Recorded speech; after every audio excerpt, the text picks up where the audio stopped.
Estamos en vivo. Ya. Bueno, ante todo, buenas noches a todos los que nos escuchan.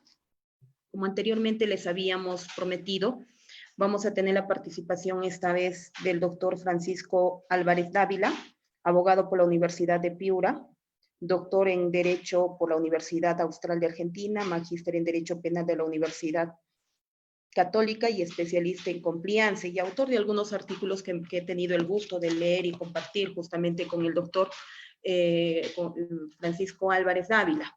Y también recordarles que estamos transmitiendo en vivo con la finalidad pues de apoyar no solamente a algunos colegas, sino a todos aquellos hombres del derecho que tenemos algunas dificultades justamente en solicitar la cesación de la prisión preventiva. Y seguramente el doctor Francisco nos va a compartir algunas de sus experiencias y también de las sapiencias que ha tenido no solamente en Lima, sino en otras regiones del país que ha estado litigando. Y por la referencia que tenemos del doctor Francisco, nos va a orientar en realizar algunas acciones legales con respecto a la cesación de la prisión preventiva. Así también el estudio jurídico León Inchale Asociados, en coordinación con el estudio de La Vega, venimos realizando este tipo de capacitaciones y espero que nos sigan. Doctor Francisco, buenas noches, ¿cómo estás? Hola Ruth, ¿qué tal? ¿Cómo te va? Muy buenas noches y muchas gracias por la invitación. No, a ti las gracias, Francisco. Tema puntual, tenemos a la fecha un conflicto y se ha visto el conflicto a nivel nacional. A razón de la cuarentena, que nadie esperaba esta pandemia del COVID-19, lamentablemente pues existen muchas prisiones preventivas que han dejado de resolverse en el camino. Y los abogados lo que estamos haciendo es solicitar la cesación de la prisión preventiva. Pero sin embargo, la cesación de la prisión preventiva está siendo rechazado por los juzgados. ¿Cuál es la dificultad? ¿O existen incongruencias en la interpretación de la norma? ¿O es que existe la dificultad de trámite de la cesación de la prisión preventiva? Porque en reiteradas oportunidades hemos dicho o hemos escuchado, e incluso por derechos humanos hemos escuchado que lo más importante bueno, podríamos considerarlo como un principio importante, es el derecho a la libertad y a la salud, específicamente. Y con el COVID-19 estamos prácticamente atentando contra la salud de los reos. Entonces, ¿qué posibilita? ¿Qué posibilita para qué? Para que estos reos no sean afectados justamente con esta pandemia. Justamente ya tenemos entendido y hemos escuchado en las noticias y hemos escuchado por mucha información de que tenemos un 75% de los reos que están con prisión preventiva y un 25% que están con sentencia ya pues condenatoria cumpliendo su pena.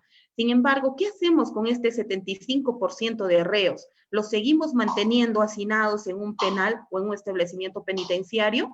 ¿O lo que tratamos es de buscar la solución? ¿Y cuál es la mejor solución?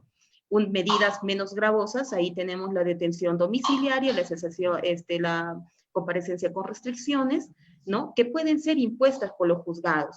Entonces, Francisco, nos gustaría que tú más o menos nos aportes con tu experiencia, que si has visto temas similares y cuál sería la solución, ¿para qué? Para que podamos ver que estas dificultades no sean pues perjudiciales, en este caso, para el reo.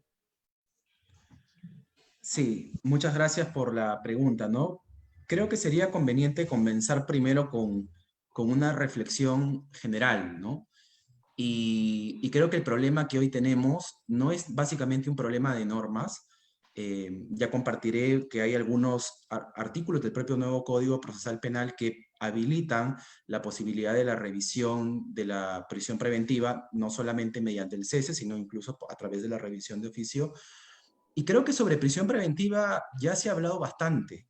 Me parece incluso que el último acuerdo plenario, el 1/2019, fue bastante reiterativo en algunas ideas.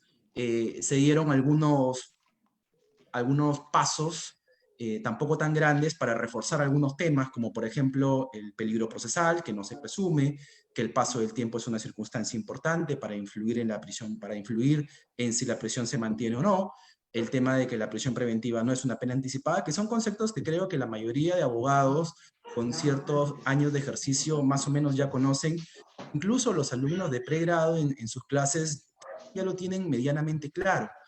Entonces, si ya hay un acuerdo plenario sobre prisión preventiva, un acuerdo incluso extraordinario, que no olvidemos que nace a partir de un pedido hecho por la Fiscalía para aclarar algunos puntos sobre la prisión preventiva por algunos fallos que los fiscales no los habían considerado como acordes al principio de la legalidad o la legalidad, como ellos le dicen finalmente.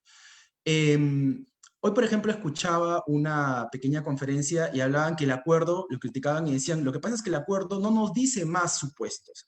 Hay que tener claro que un acuerdo plenario, para empezar, es un acuerdo que resuelve una situación de manera abstracta. Evidentemente no es un caso como el que podemos llevar tú y yo para resolver un problema específico, por ejemplo, porque se pone una prisión preventiva sobre la base de que la persona vive fuera del país. Obviamente, mediante una casación, si estamos hablando de un caso del nuevo código, la Corte Suprema emitirá un fallo para resolver un punto específico. Entonces, yo creo que el problema hoy por hoy no nace propiamente de las dificultades que tiene la norma procesal. Creo que el Código Procesal Penal nos da instrumentos. El problema, a mi modo de ver hoy, es un problema del sistema.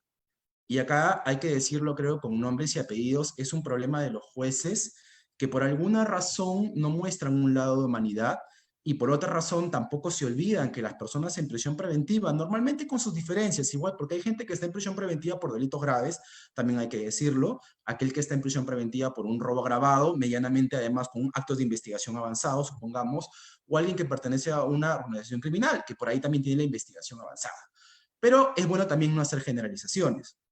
El problema viene por parte de los jueces, creo yo, porque creo que muchos, y felicito nuevamente la iniciativa tuya, Ruby, del estudio, en querer promover un evento en donde seguramente varias personas nos van a escuchar y probablemente en algunos puntos dirán, bueno, pues sí, lo que dice Francisco y lo que dice Ruby es acertado. La prisión preventiva tiene estos elementos y efectivamente para cesar la prisión preventiva se tiene que interpretar de esta manera.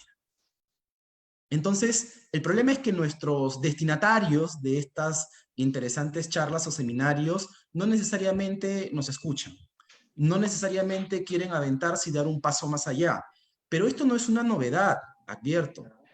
Recuerden ustedes, para los que ya más o menos llegamos cerca de la base 4, que por el año 2011, en la época, me parece, del régimen de Alejandro Toledo, un poquito más atrás me parece que fue, 2009, se da una norma que criminalizó los actos sexuales con menores de 18 años y mayores de 14.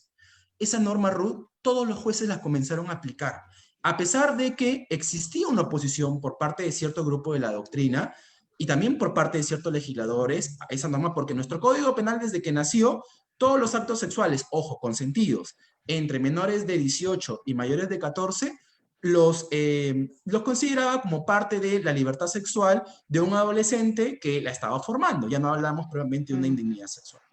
¿Y saben qué pasó? Y recordarán muchos de los que tenemos ya, estamos cerca de la base 4, esa norma RUC fue aplicada por todos. Y yo recuerdo, no sé si tú también lo recordarás, solamente 2 jueces o 2 cortes valientes. Primero, la consulta conocida de Arequipa que inaplicó mediante control difuso el 173.3 y una sentencia de un juez valiente de Trujillo. Es verdad que en esa época, también hay que decirlo, no existía la capacidad de difusión que ahora aparece, pero yo creo que si hubieran existido más pronunciamientos en ese sentido, evidentemente se hubieran compartido. El problema que tenemos nosotros es un problema muy grave. Es un problema porque nuestros operadores jurídicos, es decir, los magistrados normalmente, aferran a la interpretación literal prácticamente de los dispositivos. Otro ejemplo, el tema de la violencia contra la autoridad, caso famosísimo, el caso de la señora Carla Buscaglia. Un delito de violencia contra la autoridad con una pena excesivamente alta. Es decir, para nuestro Código Penal, yo podía en ese momento, por lo menos, ir y pegarle a una mujer con la gravedad que eso significa, y la pena para la persona, el agresor, era menor. En cambio, si cambiando el ejemplo, yo le tiraba como la señora Buscaglia una cachetada a un policía, podía recibir una pena de hasta 8 o 9 años si me fue. Era ¿Y sabes qué efectiva, ¿no? pasó? Efectiva. Pasó exactamente lo mismo. Los jueces vieron la norma y comenzaron a aplicarla sin distinción. Por ahí me parece haber recordado un magistrado que lo inaplicó y después le bajó la pena por debajo del mínimo aplicando los principios, que es lo que tanto nos olvidamos a veces. Incluso los abogados, como también los jueces y también evidentemente los fiscales. Entonces, te he puesto dos ejemplos de lo que deben de demandar la atención para todos, en que tenemos un problema muy grave y estructural que puede nacer para algunos de las facultades de derecho, pero que hoy por hoy se ve muy claro a nivel judicial. Nos olvidamos que existe el principio de proporcionalidad y aplicamos mecánicamente las normas de derecho penal parte especial sin tener en cuenta que un determinado bien jurídico y la pena que le corresponde tiene que tener un sentido de proporción.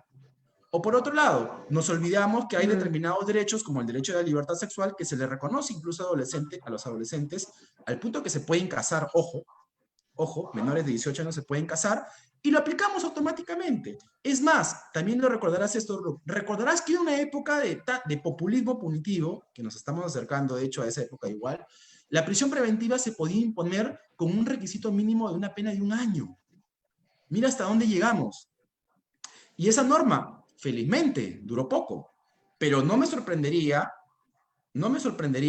que algunos jueces lo hubiesen aplicado. Entonces tenemos un problema estructural, nos olvidamos de los principios.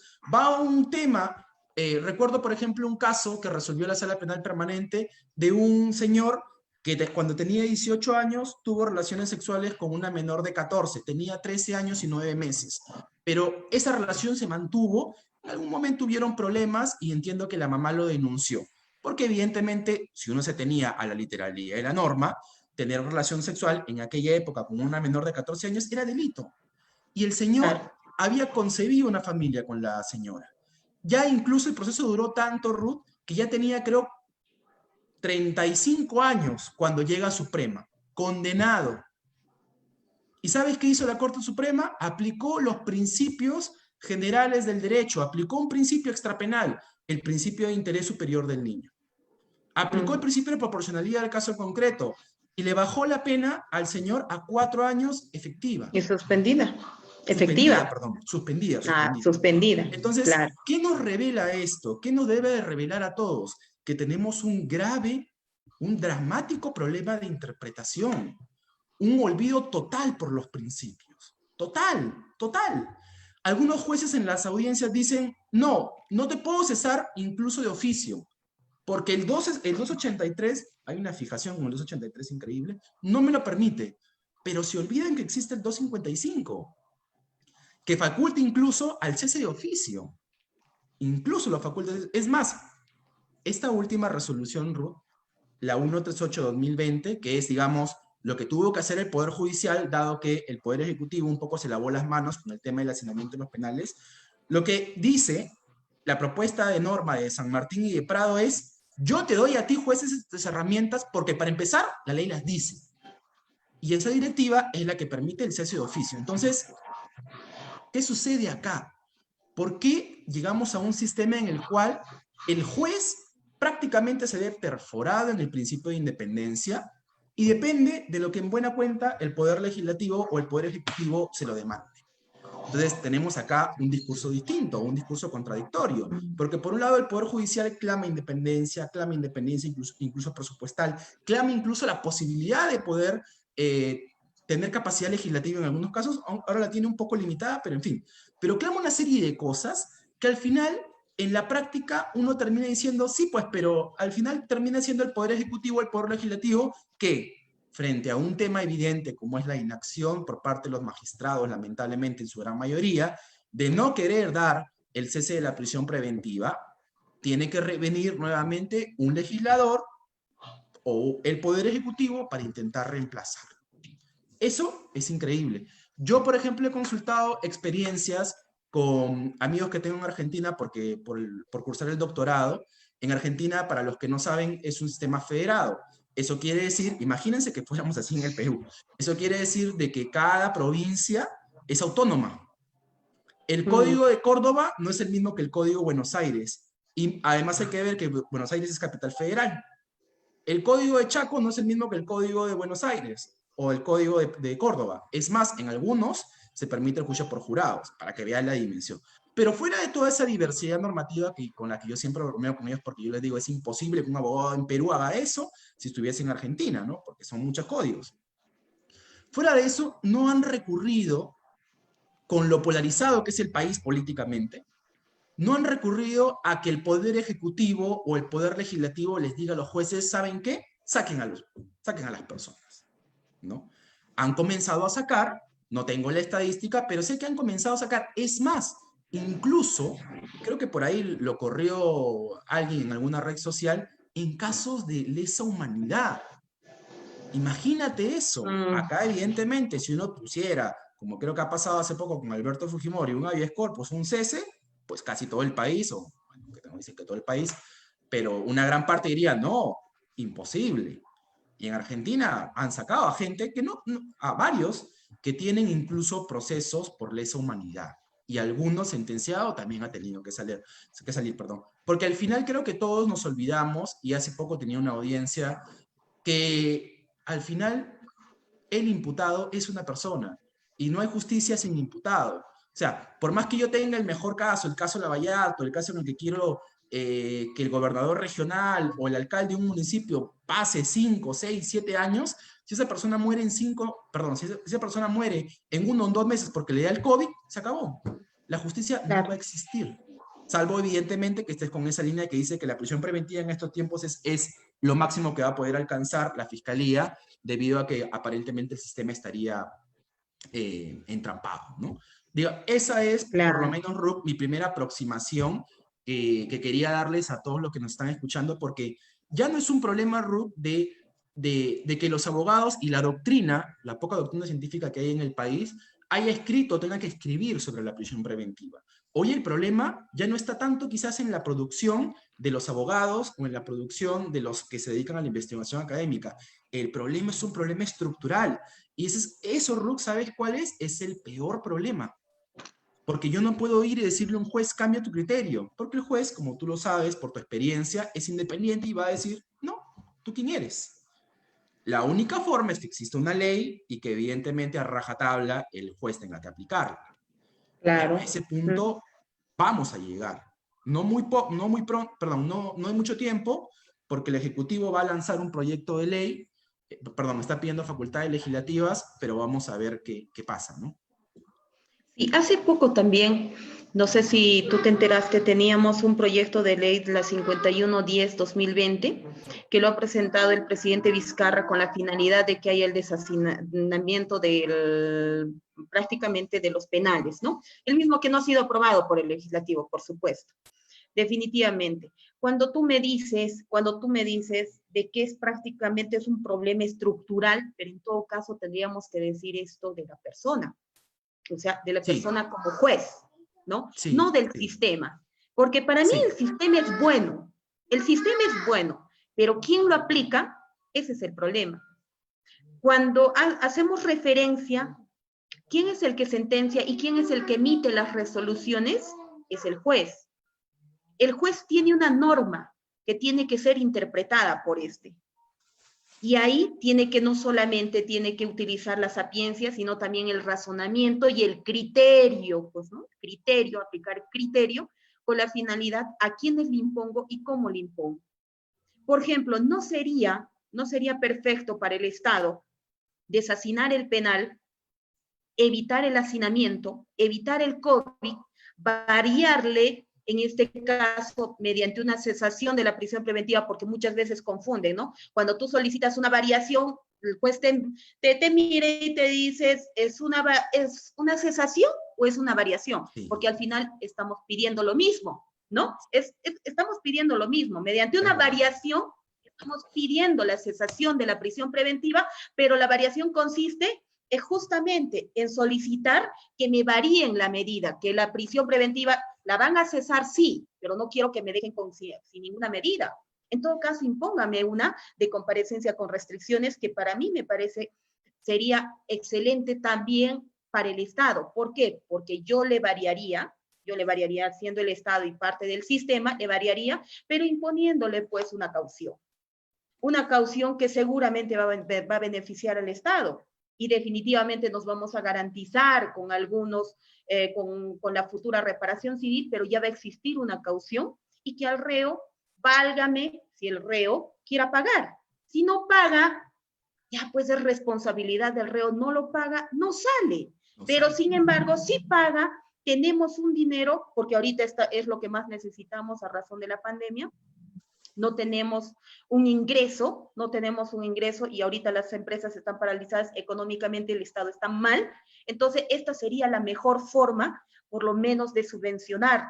Pienso, ¿no? Pienso que es el Poder Judicial quien se va a beneficiar.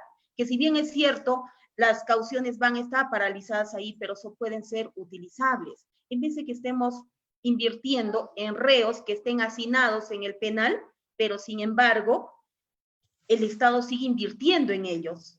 Y a la fecha es responsable justamente de estos reos, ¿no? Dándoles alimento, habitación, comida y todo lo demás. ¿Y qué más te puedo decir, Francisco? Cuando nosotros no aplicamos el artículo 283, también estaríamos desconociendo lo que dice la 255. Sí. En realidad, fíjate, a propósito que mencionabas eso, Rook, de la variación y de la cesación, yo tengo una interpretación bien particular, ¿no? Yo, por ejemplo, en algún caso pedí la variación, pero amparada en el 255.3, que literalmente dice que los autos son reformables incluso de oficio, ¿no? Claro.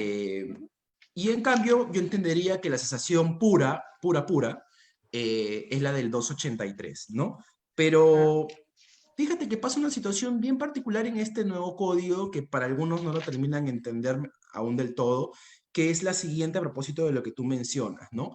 Porque, primero, uno podría ver el 283.3 que habla de cesación y efectivamente habla de que se pide la cesación para nuevos elementos de convicción.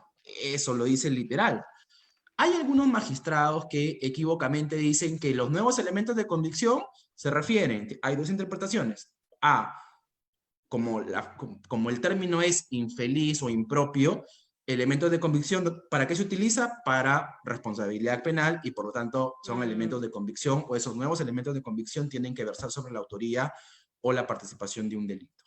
Hay otros que dicen que se puede cesar, pero para cesar, en base al 283.3, tienen que concurrir copulativamente los tres requisitos del 268. A ver.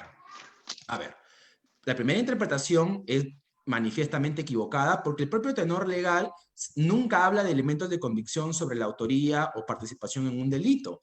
Es más, la cesación tiene siempre que remitirse al 268 y el 268 señala que hay unos presupuestos para pedir la prisión preventiva, que son los que ya sabemos, ¿no? Entonces, únicamente la segunda interpretación, entonces tendrían que concurrir los tres para variar, tampoco es así, porque si fuese así, Exacto. volveríamos a lo que algunos jueces detectan incluso, que es volver a hacer un incidente de prisión preventiva donde tenga que reexaminar todas las causales o todas las causas que originaron esa prisión. En realidad, en un incidente de cesación, normalmente puedes pedirlo porque efectivamente has presentado nuevos elementos de investigación que disminuyen la responsabilidad penal en grado de apariencia, ojo, porque estamos hablando de una investigación aún preparatoria, o lo segundo es cuando se reduzca el peligro procesal. Ahora, hoy por hoy, pedirle o que los jueces pidan que tienen que ser solamente nuevos elementos de convicción de la responsabilidad penal, no solamente va más allá de la exigencia de la norma, sino que incluso termina siendo irracional, porque todos sabemos que estamos en un estado de emergencia que impide que la actuación de la Fiscalía incluso pueda avanzar. Entonces, eso no va a cambiar porque creo que todos los que estamos acá presentes sabemos de que las normas de impulso o de reinicio de actividades, tanto el Poder Judicial como de la Fiscalía, vienen bastante lentas. Entonces, el dato clave es si es que efectivamente la pandemia constituye una nueva situación, ¿no? Algo muy importante, la Corte Suprema, por cierto, en la casación 1021 de 2016, resuelve ese problema y dice, ojo, para cesar, para variar en todo caso, como le quieren decir, para un incidente de cesación preventiva, no necesariamente tienen que concurrir el elemento de la responsabilidad penal o los elementos de convicción sobre la responsabilidad penal. Puede ser cualquiera de los tres, aunque evidentemente podrán ser únicamente o la responsabilidad o el peligro procesal.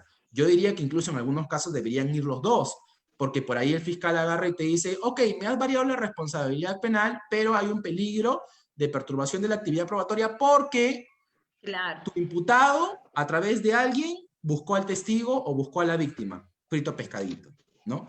Entonces, hay que ver evidentemente cómo se resuelve esto. Ahora, en los casos que se han venido desarrollando en Lima sobre lo que todos lo denominan los famosos casos Lavallato, pasa una situación bien particular que he podido advertir.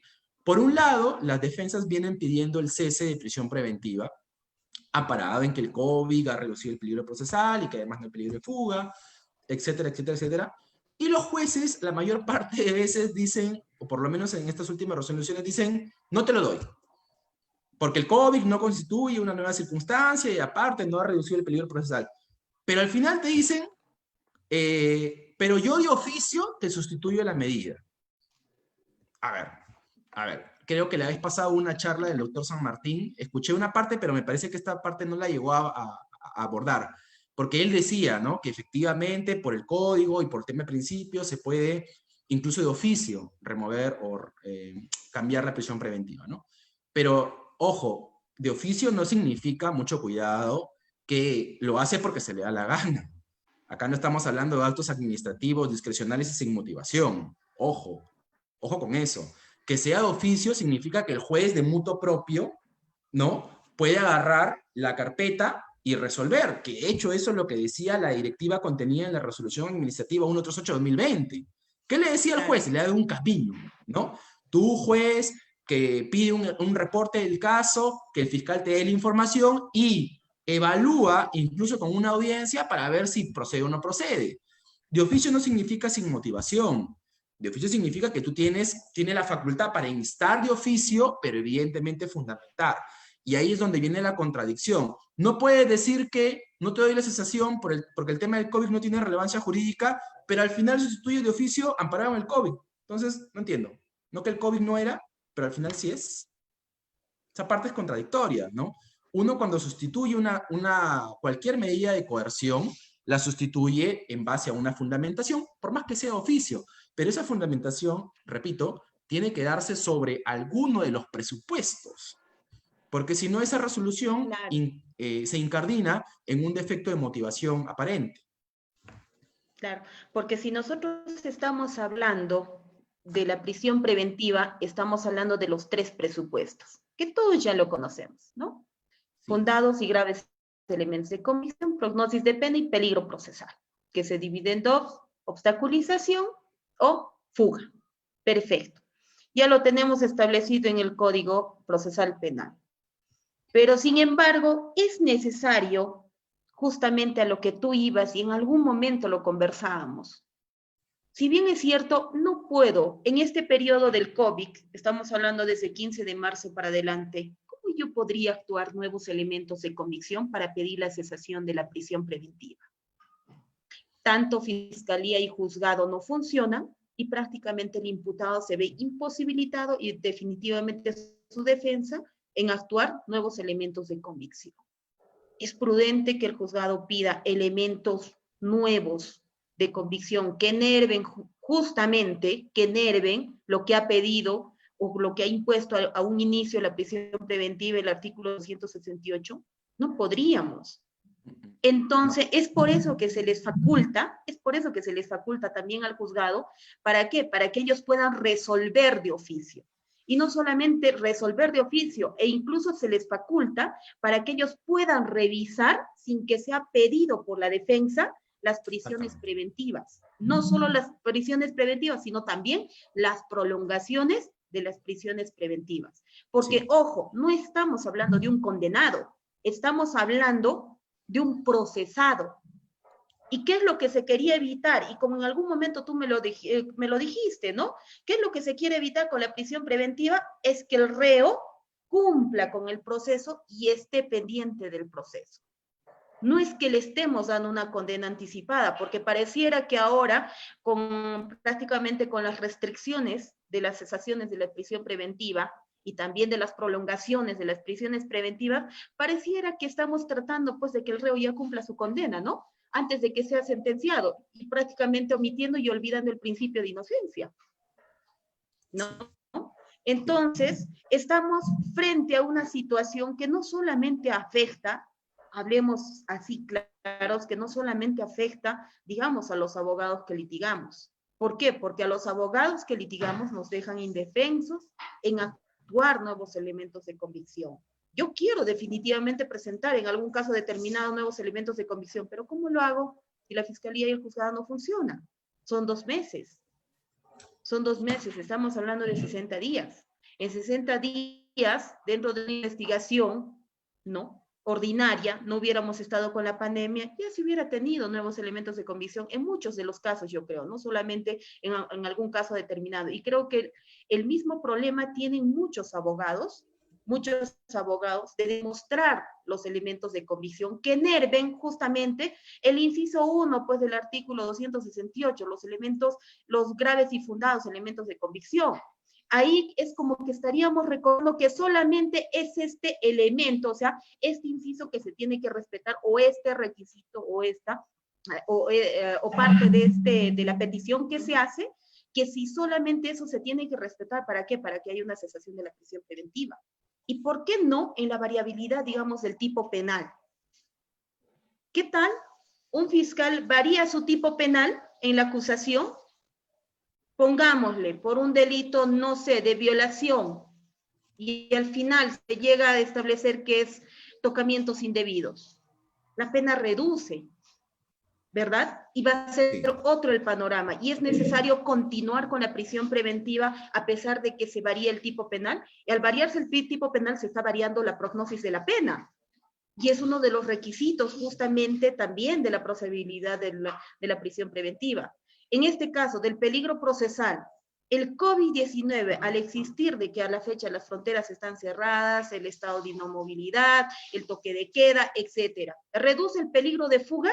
Sí, reduce el peligro de fuga y no podría considerarse como un nuevo elemento de convicción y enervar justamente el peligro procesal, y al no existir justamente uno de estos presupuestos, que es el peligro procesal, ya reduce la prisión preventiva y podría proceder una cesación de la prisión preventiva, ¿no? Es una situación, pienso, como tú lo dices, es más de criterio, ¿no? O como tú decías, del criterio del juez, ¿no? Si él va a analizar y cómo lo está analizando y cómo lo va a analizar específicamente.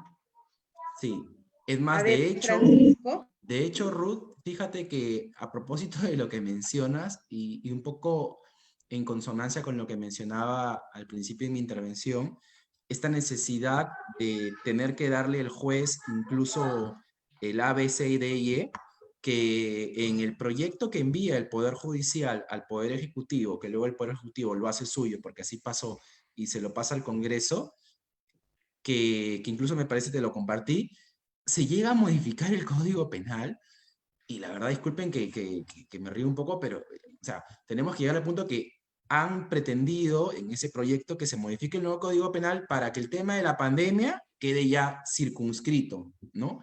O sea, como si eso fuera a ser algo permanente. Es decir, de acá, muchachos, en 20, 30, 40 años ya mejor cambiamos el código como para que todo esté escrito y no haya ninguna duda, ¿no?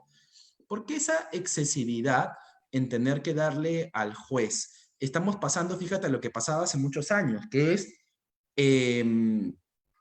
que pasa, por ejemplo, en la dogmática penal, los tipos penales cerrados, aquellos en los que, como hay un riesgo tremendo, le das al juez y le dices, ¿sabes qué?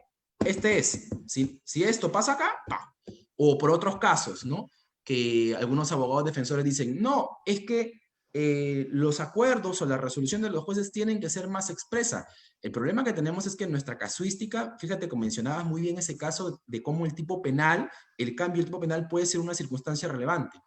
Tenemos que aprender un poco a pensar en forma más abierta. Cuando se hablan de nuevos elementos, pueden ser nuevas circunstancias, porque recuerden de que todo esto se ancla en la teoría, en una teoría cautelar, y las teorías cautelares, tanto en derecho civil como en derecho penal, tanto para medidas de coerción personal como para medidas de coerción real, se basan en un principio, que es la posibilidad de cambio o de reforma de las medidas. Tienen que presentarse nuevas circunstancias. Es más, nuestro Código Penal debe ser uno de los pocos que, en el caso del peligro o el peligrosismo procesal, ha implementado un sistema de causales, porque si te das cuenta en el 269 te dice, ¿no? Es peligro de fuga, esto. Es peligro de perturbación de la actividad oratoria, esto. Pero nuevamente volvemos al problema de interpretación, que el fiscal lo dice, ¿no? Dice, hay peligro de fuga, ¿por qué? Porque puede viajar o puede salir del país. Ah, ¿y eso lo dice el código? Sí, ok. Pero no se esmera en tratar de probarlo.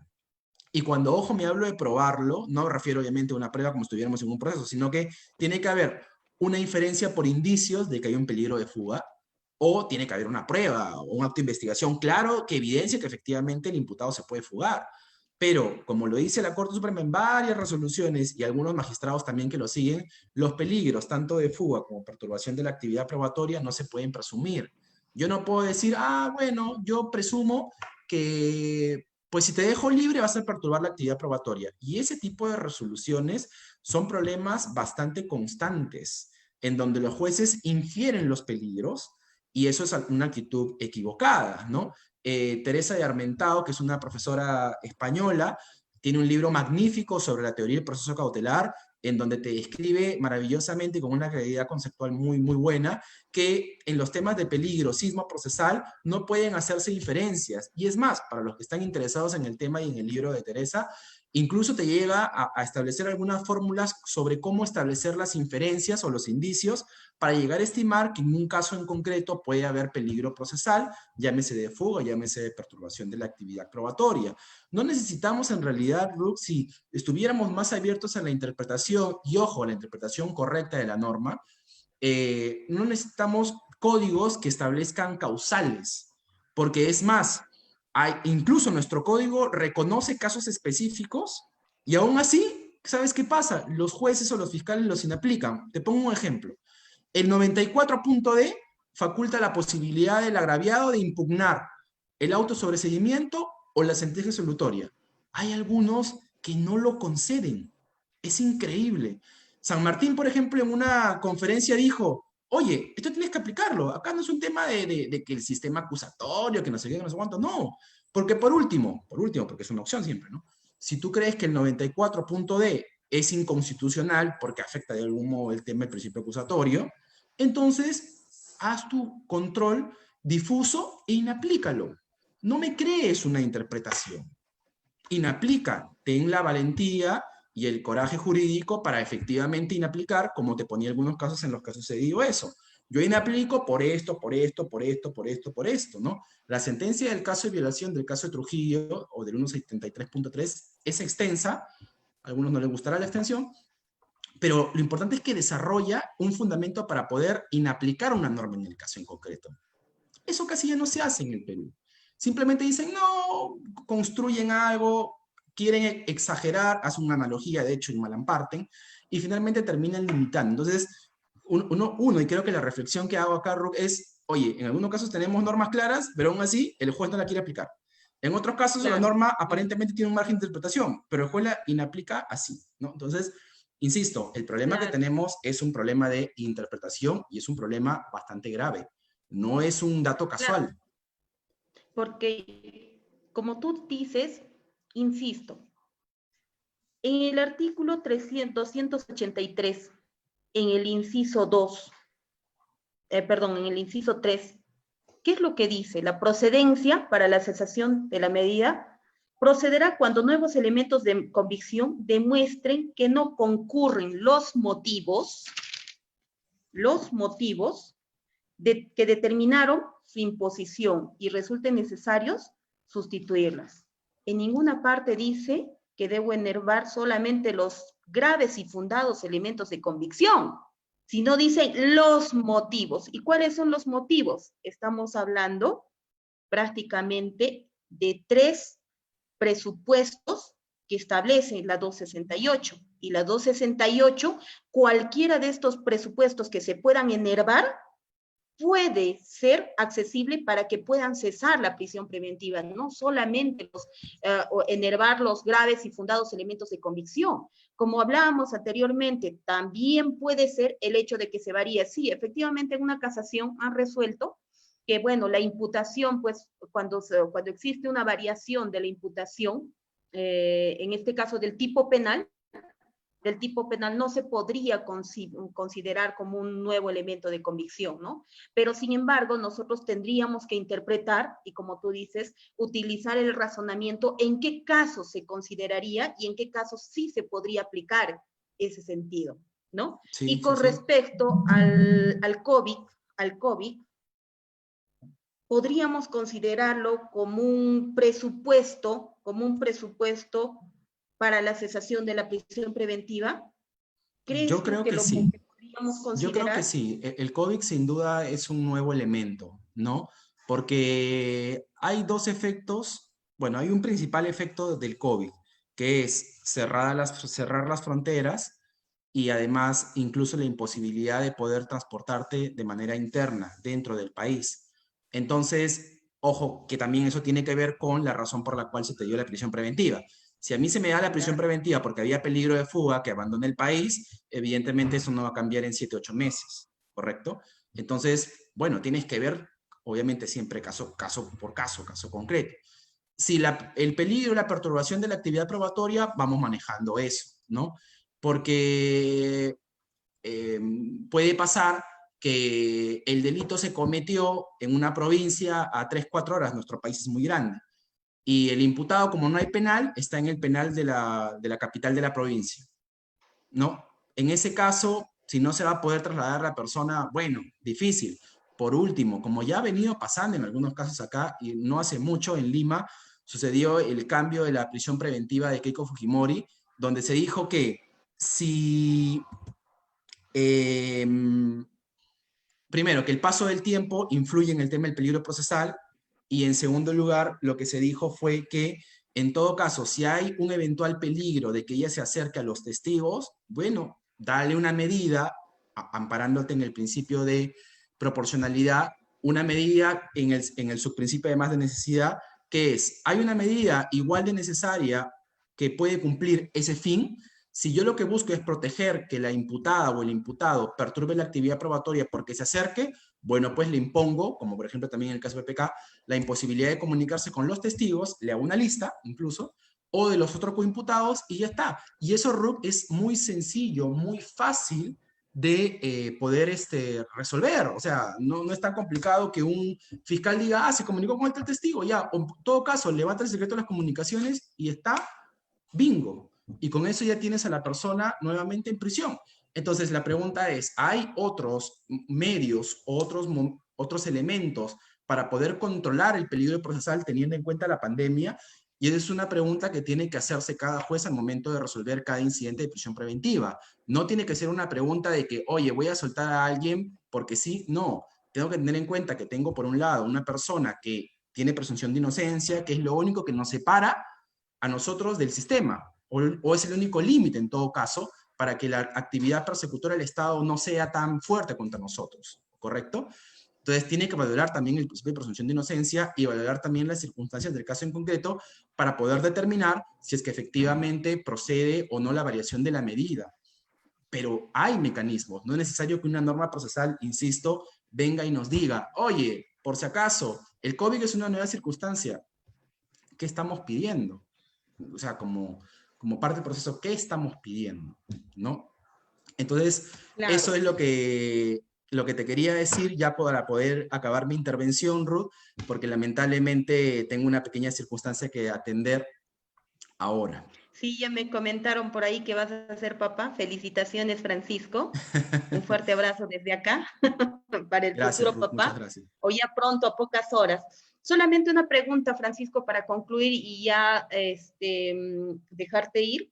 Tema puntual, acá nos hacen varias preguntas de las cuales ya las has contestado, pero hay una pregunta interesante también que a mí me gusta y me gustaría también que lo compartas.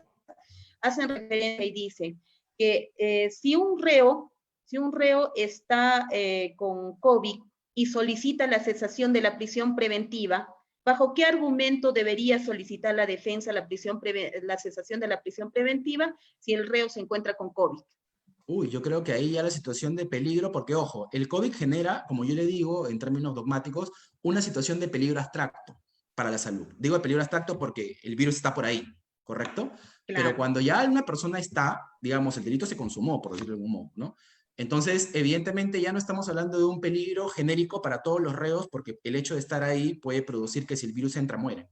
Ya estamos hablando de un peligro que ya se concretó, ya dejó de ser peligro y dejó de ser una realidad. Entonces, efectivamente, ahí tendrías que pedir la cesación, amparando nuevamente, no solamente en el tema del COVID, sino que incluso que la persona ya esté infectada. Habrá seguramente un Claro. problema ahí para ver si ya tiene el resultado a la mano. Creo yo que si tiene el resultado a la mano ya podría ser una circunstancia perfecta para probar dos cosas, que está infectado y segundo, que el virus está en el penal. Y En si a este eso lo caso asociamos tendría, rápidamente al tema del hacinamiento, creo que das con la ecuación, ¿no? claro, Con claro. eso puede darse la libertad. Y ahí yo tendría que solicitar la variación, pero de la, bueno, de una detención domiciliaria, ¿no? Porque concuerda. Hace Sí, referencia a la 290, que hace podrías referencia hacer cuando uno eventualmente la está por 290. un tema de salud, ¿no? Sí, podrías eventualmente hacerla, sí, pero en todo caso dejarlo abierto y que sea el juez el que te lo diga, porque algunos dicen que la 290 aplica para las tres causales únicas, que es enfermedad, edad y ya se me fue el otro término, pero en fin, hay algunos En que dicen estado que de es una gestación, aplicación ¿no? restrictiva. Así es. Claro, en estado de gestación, pero sin Estado de embargo, gestación. yo también, yo sí me iría por por la 290. ¿Por qué? Porque justamente quiero una variación con una detención domiciliaria. ¿Por qué la detención domiciliaria? Porque estoy enfermo. El reo en este caso está enfermo. Y si está enfermo, el COVID, nosotros sabemos, el COVID está matando. O sea, no quiere decir pues de que se infectó y bueno, que con un tratamiento o le dio una gripe o una neumonía, sino no sabemos en qué condiciones está el reo y bajo qué, en qué etapa de contagio se encuentra. Claro, Entonces, es verdad. inmediatamente tendría que ser la escarcelación y la detención domiciliaria, ¿no? Hay otra Así es. última pregunta, Francisco. Me dicen, ¿el cese de la prisión preventiva sería mecanismo para lograr en alguna medida el deshacinamiento de los cárceles? En alguna medida sí, yo creo que sí. El cese va a lograr el deshacinamiento, por eso es que es un tema incluso ya hoy de interés público para las autoridades, por lo menos el Poder Ejecutivo lo ha planteado así, la Defensoría del Pueblo también, ¿no? Ahí hay un interés, creo, natural, porque se reconoce una situación real. El problema, lamentablemente, Ruth, es que nuestros magistrados hoy, la mayoría de ellos no están a la talla, lamentablemente. Sí, pues Derechos Humanos también se ha pronunciado respecto a este tema y justamente ha hecho referencia, el deshacinamiento es la única forma de evitar el COVID en los establecimientos penitenciarios. Bueno, Francisco, yo pienso que esta charla se va a repetir. Sí, Tenemos, Ruth, ya más me has bien mil comentado disculpas a circunstancias. todos por esta pequeña situación que he tenido. Estas cosas a veces no te avisan, pero la verdad ha sido un gusto poder compartir con todos y muchas gracias a ti por la invitación y a todo el equipo que te acompaña, ¿no? No, a ti las gracias, Francisco, y te vamos a volver a invitar porque queremos que nos comentes no solamente este tema, sino muchos otros temas más, porque te conozco y sé que tienes una vasta experiencia para que nos puedas compartir y también podamos nosotros aprender un poquito, ¿no? Y todos los que nos escuchan, Todos. especialmente los que somos abogados litigantes, necesitamos reforzarnos, porque con estos tiempos del COVID no sabemos lo que vaya a pasar. Francisco, te podemos resolver, puedes retirarte, no hay ningún problema, y decirles a todos a